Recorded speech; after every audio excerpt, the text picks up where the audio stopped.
2020년 42번째 우리에게 주신 하나님의 말씀은 사도행전 9장 1절에서 9절까지의 말씀입니다.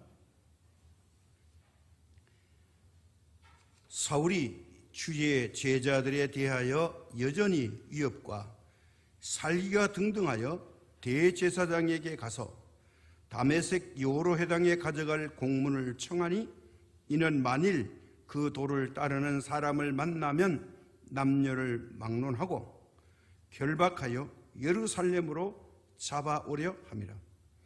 사울이 길을 가다가 다메섹에 가까이 이르렀더니 호련히 하늘로부터 빛이 그를 둘러 비치는지라.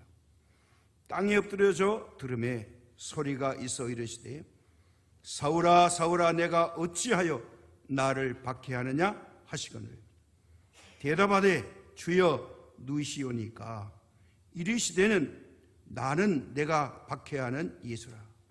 너는 일어나 시내로 들어가라. 내가 행할 일을 내게 이를 자가 있느니라 하시니 같이 가던 사람들은 소리만 듣고 아무도 보지 못하여 말을 못하고 서 있더라. 사울이 땅에서 일어나 눈은 떴으나 아무것도 보지 못하고 사람의 손에 끌려 다메섹으로 들어가서 사흘 동안 보지 못하고 먹지도 마시지도 아니하니라. 아멘. 오늘은 우리가 지난주에 이어서 세상 사는 것을 내가 주도적으로 살 수 있다고 생각하는 분들이 많이 있습니다만은 그러나 역사를 보면 자기 뜻대로 살다가 간 사람은 거의 없습니다. 만약에 내가 원하는 대로 다 되어지는 삶이라면 굉장히 위험할 수 있습니다. 하나님 안에서 보면 내 뜻대로 되는 것이 큰 저주일 수가 있습니다. 하나님의 뜻대로 돼야 되는데 내가 마음먹은 대로 원하는 대로 다 된다면 우리는 자만과 교만에 빠져서 하나님을 의지하지 않게 될 것입니다. 우리 인생살이에서 생사화복이 있지만 오직 우리 믿음의 사람은 하나님의 뜻대로 살다가 일생을 마쳐야 합니다. 우리가 하나님의 계획 속에 이 땅으로 왔다가 하나님의 나라로 옮겨가서 살아야 할 하늘의 복을 받은 사람들입니다. 그래서 이 땅에 정착하려고 애를 쓰는 사람은 하나님이 포기한 사람일 수가 있습니다. 하나님께 붙잡힌 사람, 하나님의 은혜로 사는 사람이 복 있는 사람입니다. 우리가 지난 주일에 하나님의 계획과 부르심에 자기 마음에 들지 않는다고 반대편으로 도망을 친 요나에 대해서 생각했습니다. 자기가 가는 길에 처음에는 반대편 다시스로 가는 배가 있으니까 이 스페인 가는 배가 있으니까 북쪽 아스로 안 가도 된다. 얼마나 신났는지 모릅니다. 그러나 결국 그는 하나님의 손길에 붙들려서 아시리아 제국 수도 니느웨에 가서 사흘 길을 다니면서 외쳐야 되는 도시인데 하루만 외쳤더니 니느웨가 회개했습니다.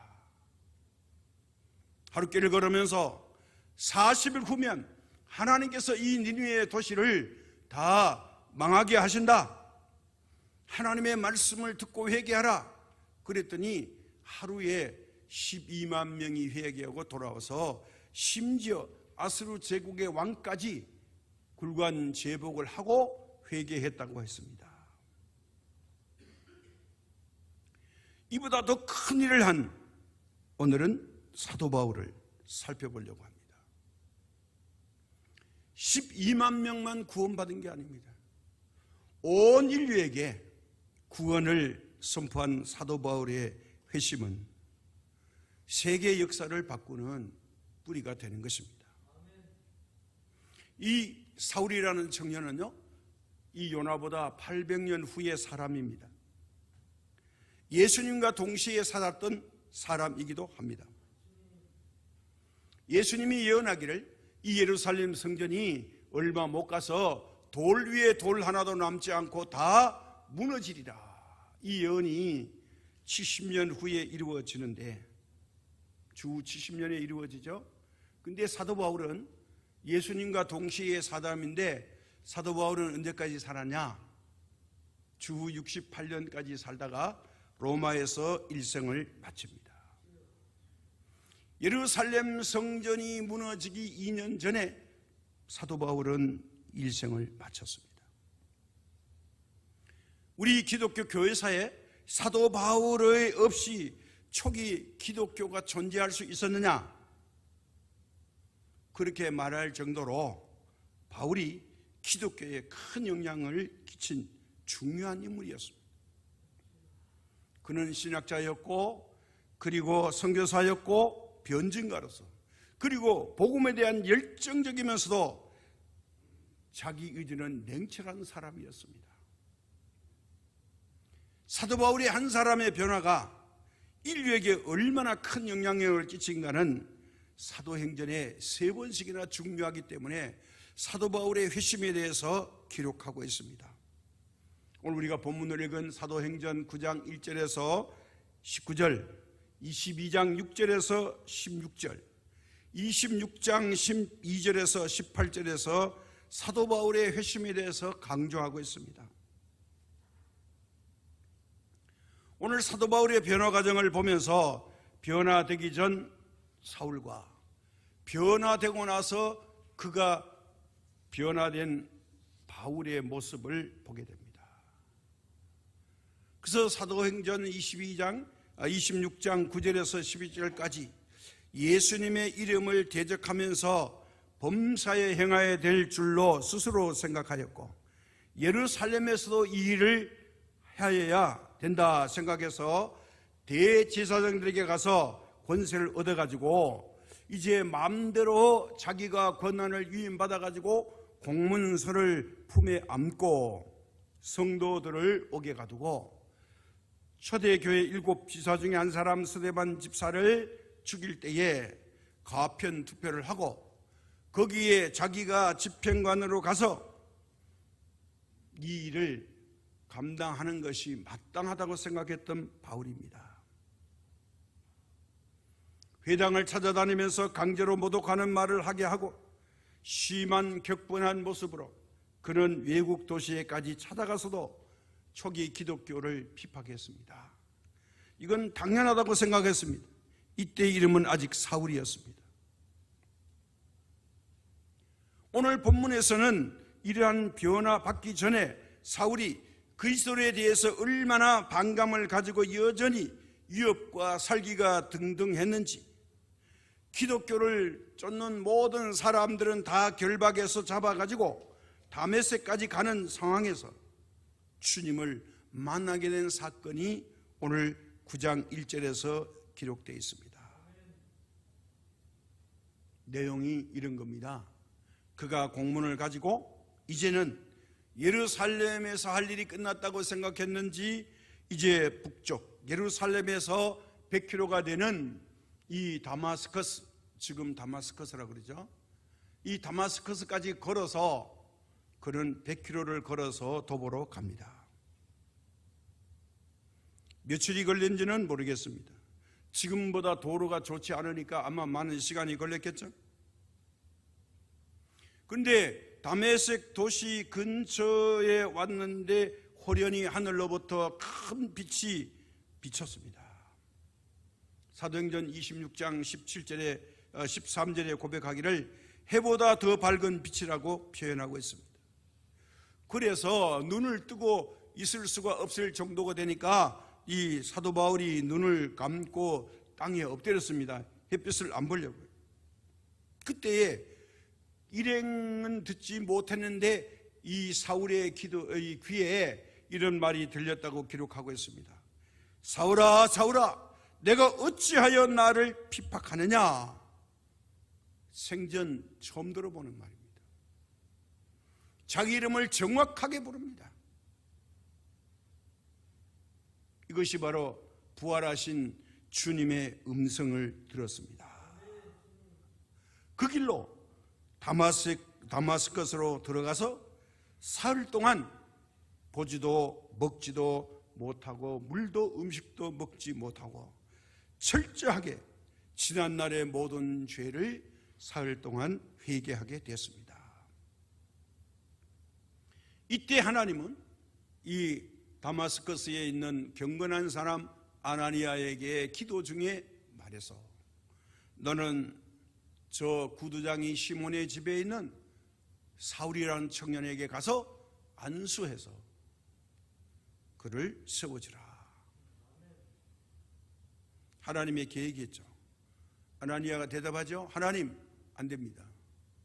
이 사람은요, 우리 기독교인들 찾아가지고 모두 몰살시키려고 합니다. 그 사람은 살려주면 안 됩니다. 그거 잘 됐습니다. 앞도 못 본다고 하니까. 거부할 때 하나님이 말씀하죠. 아니야. 이 친구는 내가 이방 사람들에게 복음을 전하기 위해서 택해놓은 나의 그릇이야. 가서 안수해서 그를 보게 하라.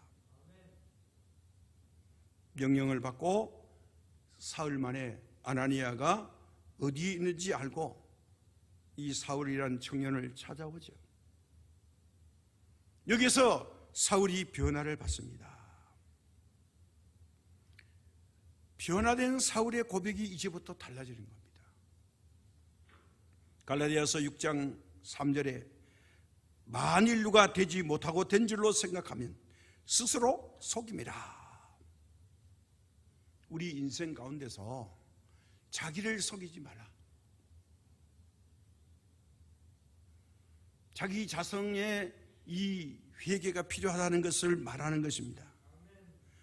그가 이 사울이라고 할 때는 엄청나게 자만심이 강했습니다.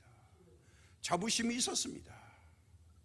타의 추종을 불허하는 그런 사람이었습니다. 그런 조건도 있었습니다. 그런데 그가 완전히 변화받고 보니 그는 스스로 낮아졌습니다.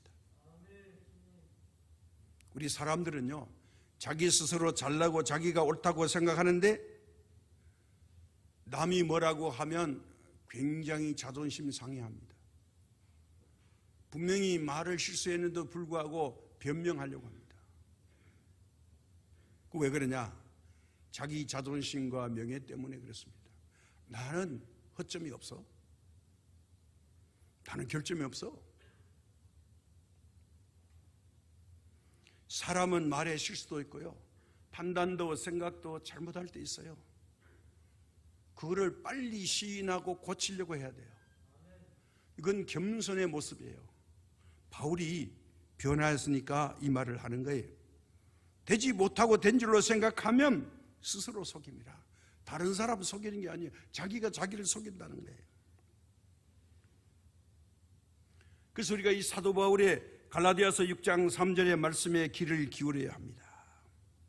사실은 그렇다면 사도 바울은 인간적으로 보면 정말 자랑할 것이 많았던 사람이에요. 자랑할 것이 없는 사람이 아닙니다. 빌립보서 3장 4절과 6절에 보면요, 그가 이렇게 고백해요. 그러나 나도 육체를 신뢰할 만하며 만일 누구든지 다른 이가 육체를 신뢰할 것이 있는 줄로 생각하면 나는 더욱 그러하리니 나는 8일 만에 할례를 받고 이스라엘 족속이요 베냐민 지파요 히브리인 중에 히브리인이요 율법으로는 바리새인이요 열심으로는 교회를 박해하고 율법의 의로는 흠이 없는 자라. 자기 스스로 말해요. 율법으로 보면 자기는 흠이 없는 사람이래요. 문자적인 율법을 완벽하게 지킨 사람이라는 거예요. 왜? 자기는 태어난 지 8일 만에 율법에 의해서 할례를 받은 정통 유대인이요 이스라엘 족속 중에 초대 왕으로 등극한 사울 왕의 이 지파요, 우리나라 조선시대로 말하면 나는 양반 가문에 태어난 것이요, 거기다가 민족주의 히브리인 중에 히브리인이요 율법을 중요하게 여기는 바리새인에 속해 있습니다. 얼마나 열심히 했든지 교회를 핍박하고 박해했던 그 당시 유대인으로서 율법에 반해서 교회는 이방인이기 때문에 이단을 처리하는 데 앞장섰습니다.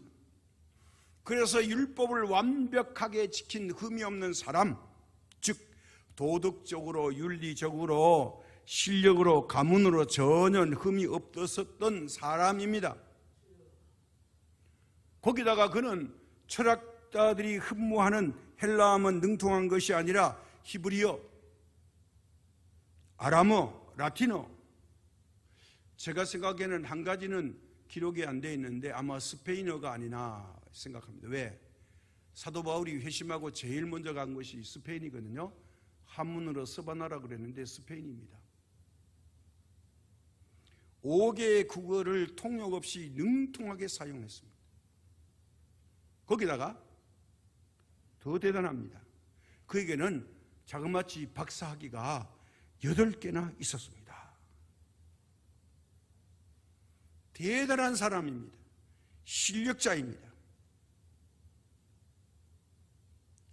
빌립보서 3장 7절과 9절까지 그의 고백을 보면요, 그러나 이런 사람이지만 무엇이든지 내게 유익하던 것을 내가 그리스도를 위하여 다 해로 여길 뿐더러 또한 모든 것을 해로 여김은 내 주 그리스도 예수를 아는 지식이 가장 고상함을 인함이라. 내가 그를 위하여 모든 것을 잃어버리고 배설물로 여김은 그리스도를 얻고 그 안에서 발견되려 함이니 내가 가진 의는 율법에서 난 것이 아니요 오직 그리스도를 믿음으로 말미암은 것이니 곧 믿음으로 하나님께로부터 난 의라. 그전까지는 자기는 율법으로 흠이 없는 사람인데 이거 은혜 받고 보니, 예수님 만나고 보니 이거 잘못됐다. 자기의 노력으로 난 의는 아무 소용없고 하나님으로부터 믿음으로 난 의가 진짜다. 이걸 깨달았다는 거예요. 자신을 내세울 것이 하나도 없다는 겁니다. 그 세상 사람들은 뭐라 그럽니까? 제달란 맛에 산다고 그러죠? 요즘 여러분들이 정치를 보거나 모든 걸 보면서 실망을 많이 하시죠? 서로가 말꼬리를 자꾸 늘어지면서 말에 말을 붙여가지고 말이 참 많아요. 네. 이 말하면 저 말하고 저 말하면 또 이 말하고.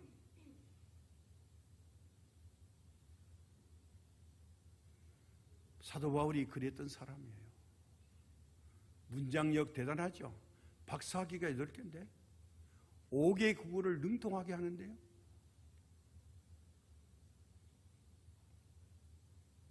그러니 다른 사람이 볼 때 사도 바울을 감히 건드리겠습니까?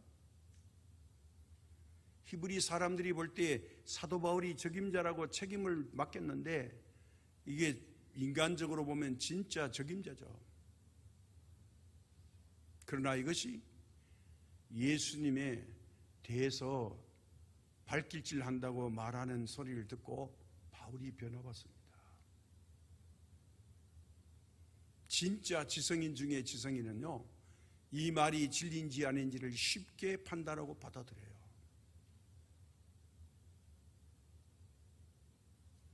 이것이 지성인이고 유식한 사람의 지혜입니다. 오늘 우리는 여기에서 사도 바울의 변화를 3가지로 살펴보고 은혜를 나누고자 합니다. 사도 바울이 변화의 첫 번째 은혜가 뭐냐? 예수님을 대적하는 자기를 대적해서 용서해 준 것만 아니라 대적하는 자기를 일꾼 삼아 주신 만남의 은혜를 깨달았어요. 예수님과 원수인데 이 원수를 택해서 아주 중요한 일을 맡겨주신 것에 대해서 바울이 감사하는 거예요. 자기 같으면 도저히 할 수 없는 거예요. 그런데 받은 은혜를 모르고 사는 사람들이 의외로 많습니다. 부모님의 은혜, 하나님의 은혜, 또 교회가 주는 은혜, 주변 사람으로부터 주는 은혜, 이런 은혜가 많이 있습니다. 그런데 그런 은혜를 모르고 사는 사람들이 의외로 많다는 거예요. 그 이유가 뭔지 아세요? 그 이유는 바로 이겁니다. 자기중심적일 때 그렇다는 거예요. 내가 아니면 내가 이 세상에서 제일 똑똑하고 제일 머리가 좋아, 이런 생각을 하면요 이렇게 되는 거예요. 사울이란 이름으로 살았을 때에 그가 초대교회 성도들을 지체 없이 없애는 것이 그의 사명으로 알고 자기 가슴에 공문서를 품고 예루살렘에서부터 다마스커스까지 열심으로 가다가 난 12시에 예수님을 만나 눈도 멀고 3일 동안 음식도 못 먹고 물도 마시지 못하고 눈도 못 뜨다가 다메섹에 있는 아나니아의 안수 기도로 예수님의 부르심을 그는 확인한 후에 행동으로 옮깁니다. 바로 이런 것이 믿음의 은혜입니다. 우물쭈물하지 않았어요. 곧바로 아라비아 사막으로 영성훈련을 받으러 떠났다가 3년 후에 다시 다마스커스로 돌아옵니다. 이게 완전한 변화의 바울의 강점이에요. 우리 같으면 겁이 나서 내가 다메섹에는 다시는 안 간다, 그렇게 결심하기 쉬워요. 삼 년 전에 아나니아를 만나면 얼마나 창피스러울까, 그런 마음을 들 수도 있죠. 근데 바울은 과거를 다 지운 겁니다. 그가 3년의 이 광야 영성 훈련 결과는 이제 에스베소서 3장 8절에 말합니다.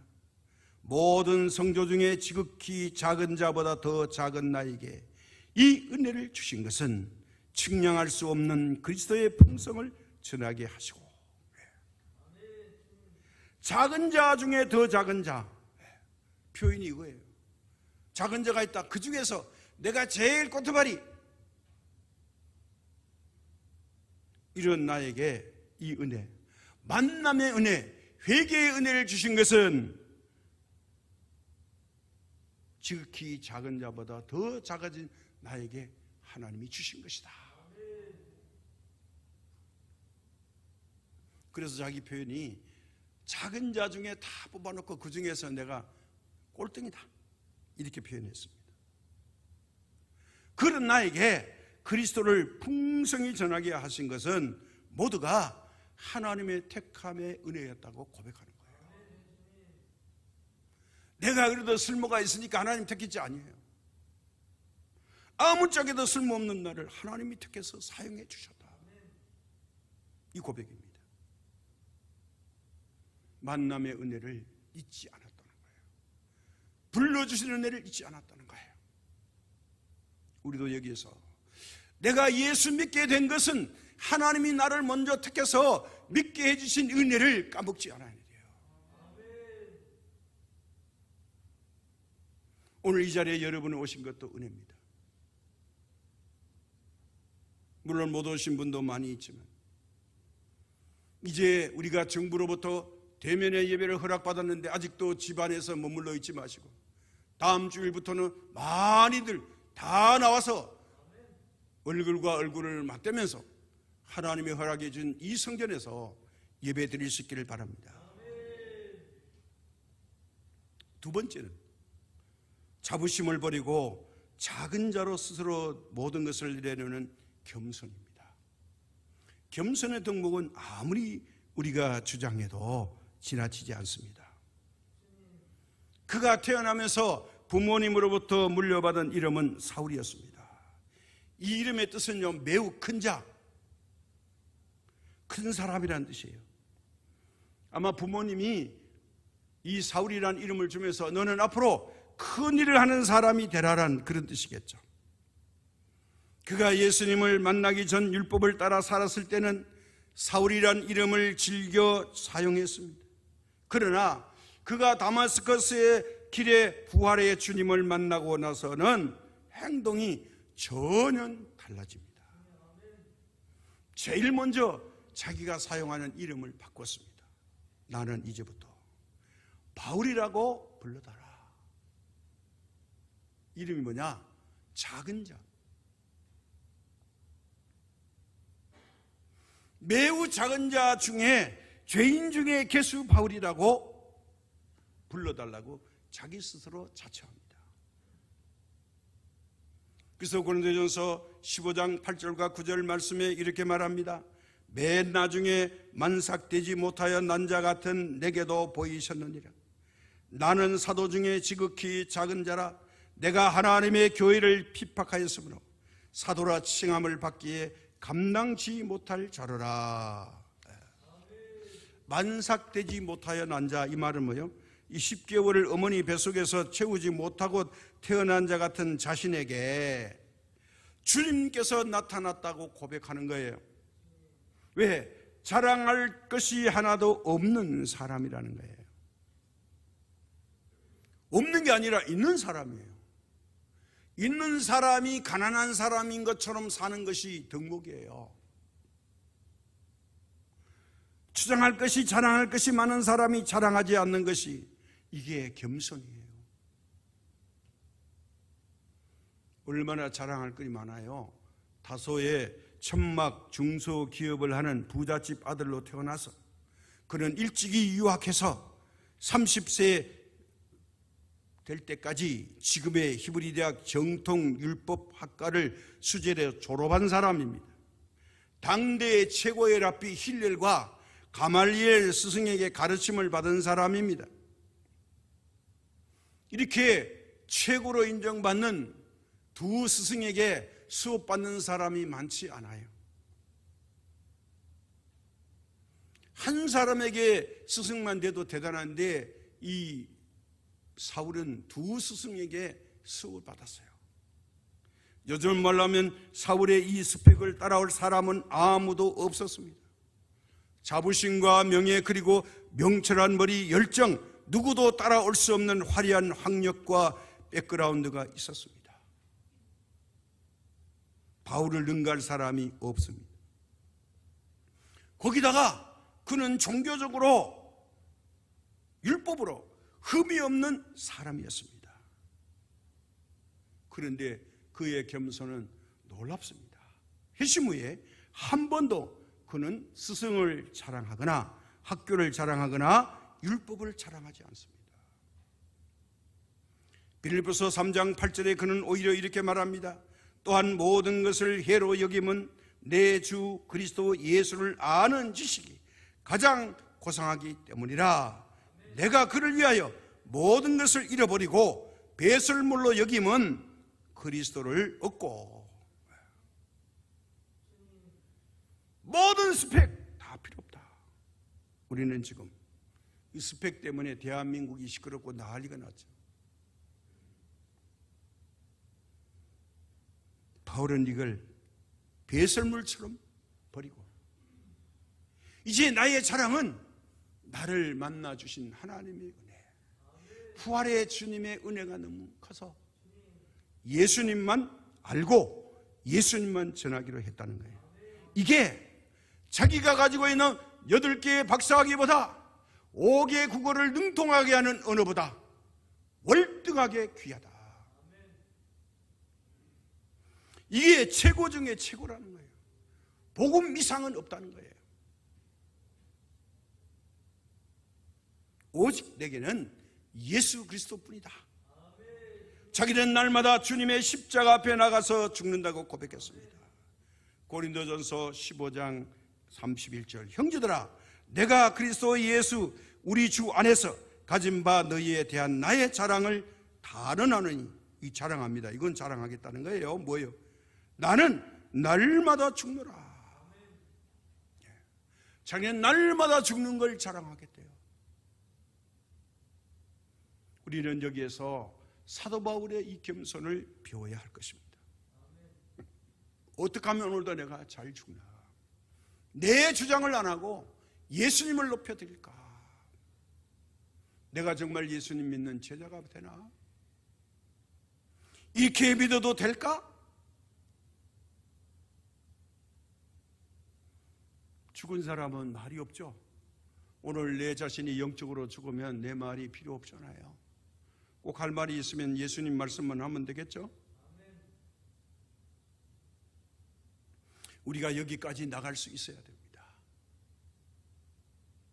그러면 오늘 이 시대를 살아가는 저와 여러분에게도 사도 바울보다 더 큰 일을 하나님이 변화된다면 맡기실 줄로 믿습니다. 세 번째 바울에게 배워야 할 게 뭐냐? 과거를 확실하게 버렸어요. 과거의 화려한 모든 땅의 것을 확실하게 버렸다는 거예요. 여기 미련을 두거나 거기에 집착하지 않았어요.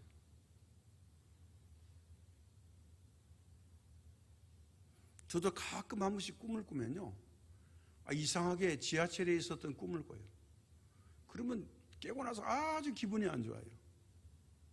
그 젊은 30대에 있었던 그 꿈을 꿀 필요가 없는데 그 꿈을 꿀 때가 있어요. 사람들은요, 현실을 외면하고 과거로 회귀하려는 습성을 가지고 있습니다. 내가 누군데? 과거에 내가 잘 나갔던 인생이 아닌가? 이런 생각이 들 때가 종종 있습니다. 여러분도 그렇죠? 어느 때 보면 내가 그런 생각을 할 때가 있다는 거예요. 이것은 뭐냐? 바로 현재의 상황이 과거보다 더 나빠졌기 때문에 그 생각을 하는 거예요. 과거보다 더 좋으면 과거를 생각할 필요가 없죠. 과거보다 현재가 더 좋은데 그 생각을 왜 하겠어요? 사람은요, 올라갈 때가 있으면 내려올 때가 반드시 있어요. 좋을 때가 있으면 나쁠 때도 있어요. 그런데 나쁠 때도 있지만 또 이 나쁨이 좋을 때도 있어요. 그러니까 너무 현실에 우리가 매달려서 안타고 갈 필요가 없습니다. 바로 이런 것을 우리는 사도 바울에게 배워야 할 것이 이것입니다. 그는 과거를 회상할 때에 지난 것을 과감하게 버리고 오직 하나님의 나라, 영적인 것만 생각해서 그가 디모데전서 1장에서 말하는 걸 한번 들어봅시다. 뭐라고 말하는가? 15절에 미쁘다 모든 사람이 받을 만한 이 말이요, 그리스도 예수께서 죄인을 구원하시려고 세상에 임하셨다 하여도다. 죄인 중에 내가 개수니라. 예수님이 세상에 왜 오셨냐? 죄인을 구원하시려고. 그런데 내가 거기에 딱 맞는 사람이다. 뭐야? 죄인 중에 내가 우두머리야. 누구를 위해서 왔다는 거예요? 자기를 위해서 예수님이 오셨다는 거예요.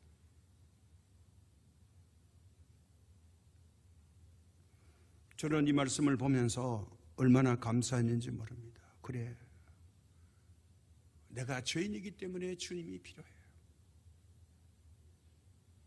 아직 죄인 되었을 때 주님이 나를 위해서 오셔서 내가 결점이 없고 의인이고 말씀대로 완벽하게 산다면 주님은 내게 말씀도 가까이 하지도 않으실 거다. 나 혼자 내버려두면 죄로 말미암아 죽을 수밖에 없는 나를 주님이 십자가 위에서 내 죄를 사시고 나를 위해서 오셨다. 그러니 내가 내세울 것 없는 죄인임이 얼마나 은혜로운지요. 이것이 하나님 앞에서 은혜입니다. 우리는 세상에 죄인이라면 부끄럽고 창피하지만 하나님 앞에서 죄인은 떳떳할 수 있습니다. 오늘 우리도 이 말씀을 통해서 바울처럼 낮아져야 하며 겸손한 사람이 되어야 하겠습니다. 겸손한 사람의 모습이 어떠한지는 빌립보서 2장 3절에서 4절까지 말씀에서 이렇게 말씀하고 있습니다. 아무 일에든지 다툼이나 허영으로 하지 말고 오직 겸손한 마음으로 각각 자기보다 남을 낮게 여기고 각각 자기 일을 돌아볼 뿐더러 또한 각각 다른 사람의 일을 돌아보아 나의 기쁨을 충만케 하라. 다시 말씀드려서 겸손한 사람의 모습은 남을 자신보다 더 낮게 여기고 존경하고 자기 일만 아니라 다른 사람의 일을 돌아볼 줄 아는 사람이다. 그런데 우리가 이런 말씀을 들으면서 어떻습니까? 우리도 갈등이 많죠. 그래도 내가 저 사람보다는 좀 나은 것 같은데, 아무래도 저 사람보다는 내가 낫지, 그렇게 생각될 때가 있습니다. 저는 늘 생각합니다. 다른 모든 목사님보다 못하다. 모든 면에서 100만 명의 목사가 있다면 난 100번째다. 100만 번째다.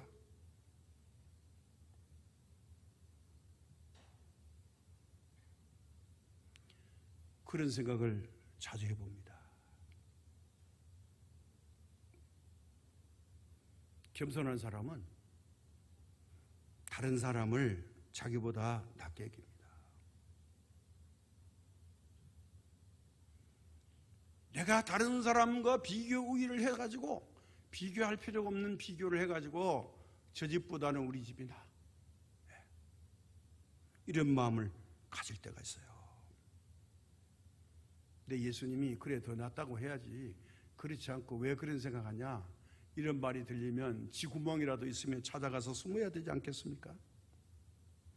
우리가 잘 아는 프랑스의 나이팅게일은요, 그녀가 유명해졌을 때 사람들이 칭찬할 때 이렇게 말했대요. 나는 아무것도 아니다. 그리스도를 따르는 사람일 뿐이니 나를 잊어달라고 했대요. 이렇게 겸손한 사람이 되려면 우리도 사도 바울처럼 성령님의 변화를 받아야 됩니다. 우리 의지로는 안 됩니다. 사랑하는 성도 여러분, 사람은요, 돈이 많거나 권력이 있거나 힘이 있을 때 거드름 피우면서 교만하기 쉽습니다. 그러나 오히려 돈이 있을 때, 권력이 있을 때, 힘이 있을 때 부족함이 없고 모든 것을 내가 다 할 수 있을 때 조심해야 합니다. 왜요? 내려올 때가 있거든요. 내려와야 할 시간이 있거든요. 건강했는데 몸이 아플 때가 있어요. 건강도 하나님이 주신 선물이에요. 물질 관리도 하나님이 주셔야 돼요. 거두시면 끝나는 거예요. 사명도 하나님이 그만하면 끝나는 거예요. 인간을 가지고 있는 잣대로 인생을 지어낸 것은 좋은 일이 있을 때 그 사람이 어떤 자세를 가지고 있느냐에 따라서 달려 있습니다. 사도 바울이 다메섹으로 가는 길에 주님을 만나가지고 변화해서 겸손하게 주님이 사용하는 그릇이 되었을 때에 이 모습을 보시고 하나님은 그를 이방의 선지자로 세우십니다. 베드로를 사용하고 요한을 사용하고 안드레를 사용하고 빌립을 사용할 수 있음에도 불구하고 기독교를 서유럽으로 복음 전하는 기틀을 마련한 중요한 임무는 다름 아닌 바로 사울이 변하여 바울이 되었을 때에 이 바울을 사용하는 겁니다. 뭐냐? 자기를 나타내지 않았던 것처럼 우리도 오직 복음의 핵심 예수님만 자랑하는 사람으로 변화받아야 합니다. 예수님이 이렇게 부탁하셨죠. 마태복음 5장 14절과 16절. 너희는 세상의 빛이라. 산 위에 있는 동네가 숨겨지지 못할 것이요 사람이 등불을 켜서 말 아래에 두지 아니하고 등경 위에 두나니 이름으로 집안 모든 사람에게 비치노니라. 이같이 너희 빛이 사람 앞에 비치게 하여 그들로 너희 착한 행실을 보고 하늘에 계신 너희 아버지께 영광을 돌리게 하라. 사랑하는 여러분, 우리 각자가 그리고 우리 교회가 주님의 빛을 받아가지고 이 빛을 세상에 비침으로 신현리와 오포와 광주와 이 경기도 일대에 빛이 되어서 하나님께 영광을 돌려드리는 창성 시민교회가 되기를 예수님의 이름으로 축복합니다. 주님, 2000년 전 이 땅에 오셔서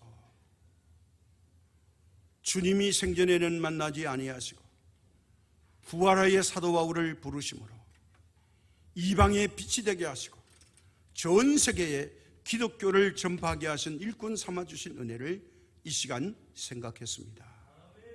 불러주신 은혜 만남의 은혜를 까먹지 않게 하시고 하나님 앞에 겸손히 엎드려서 자신을 돌아보게 하여 주옵시고 지난 과거의 인생의 화려함을 울거먹는 것이 아니라 앞으로 내가 살아갈 동안에 오직 복음의 빚진 자로서 복음을 위하여 살아가는 이 시대에 하나님의 사람들 되도록 도와주시옵소서. 오늘도 이 은혜로 한 주간을 살아갈 수 있도록 도와주시옵기를 예수님의 이름으로 기도드립니다. 아멘.